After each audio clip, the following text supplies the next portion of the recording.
Eccoci, About Women ritorna, sono molto felice di essere insieme a Bianca, a Livia, che sono pensate le due fondatrici di una delle piattaforme di informazione rivolte ai giovani più frequentate, e quindi sono molto contenta che siano loro oggi le protagoniste di About Women. E appunto a Bianca chiedo quanto difficile è stato inventarsi, decidere di ideare questa piattaforma da donna e da giovane donna. Quanto sono pesate i pregiudizi? Allora, ci sono due aspetti. Prima di tutto, Factanza è una startup e il mondo delle startup, il mondo dell'imprenditoria è un mondo prettamente maschile, sia a livello internazionale ma in particolare in Italia. Questo comporta interfacciarsi con stakeholder maschili di una certa età, che spesso hanno numerosi pregiudizi nei confronti in generale delle donne, in particolare se donne giovani. Vuol dire dover dimostrare sempre molto di più, vuol dire dover essere più accondiscendenti, vuol dire avere spesso approcci paternalistici. Nel mondo dell'informazione, dall'altro lato, anche lì se tu dichiari di essere una donna, risulta poi più difficile parlare di determinate tematiche.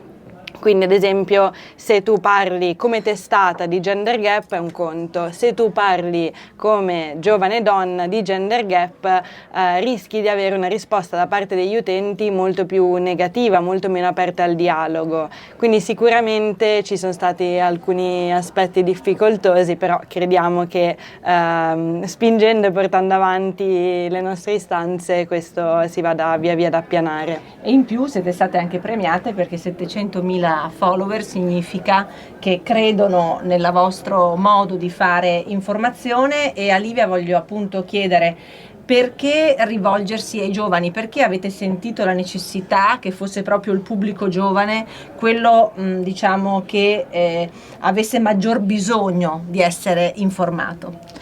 Certo, noi quando abbiamo fondato Factanza frequentavamo il terzo anno di università e ci siamo accorti che, pur essendo persone che amavano informarsi, persone curiose che volevano capire cosa stava succedendo nel mondo intorno a loro, venivano molto poco raggiunte dai media tradizionali, perché ormai le nostre abitudini di consumo dell'informazione sono cambiate radicalmente, per cui noi non andiamo più a comprare il giornale la sera, non accendiamo la TV e guardiamo i notiziari, abbiamo sempre il telefono in mano e utilizziamo i social per venire a contatto con il mondo al di fuori della nostra esperienza quotidiana.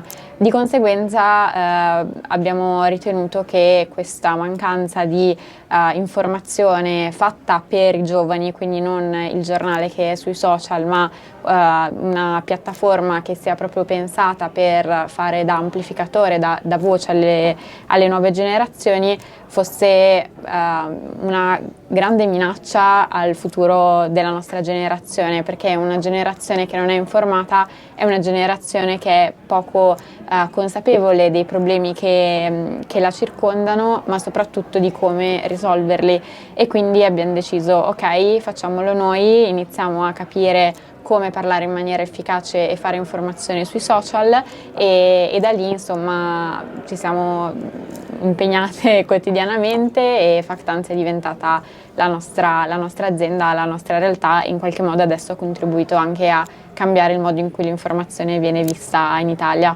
E soprattutto contribuisce a crescere una generazione, come hai detto tu, Livia, informata, consapevole, quindi più forte, che può fare e compiere delle scelte sicuramente che vanno nella direzione giusta. Grazie, un grandissimo in bocca al lupo ovviamente alla vostra impresa, sono sicura che l'anno prossimo ci ritroveremo e mi direte che avrete ancora un successo ulteriore da raccontarci. E a presto.